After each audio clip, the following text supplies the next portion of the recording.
সেদ্ধ করেছে, করে এখন দানাটা ফেলছে, দুজনে বসে বসে বের করছে।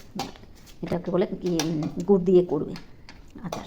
আচার না তাহলে আমলকির মুরব্বা, দুই বোনে মিলে আমলকির মুরব্বা করছে।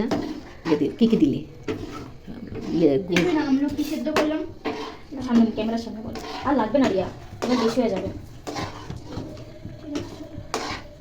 1 কিলো আমলকি সিদ্ধ করে গ্রাইন্ড করে এবার এটা একটু জাল হতে দেওয়া হয়েছে, তার মধ্যে গুড় মেশানো হয়েছে যাতে এটা একটু মিষ্টি হয়। ব্যাস, এটা যতক্ষণ দিন না টানে ততক্ষণ দিয়ে এভাবে রাখতে হবে।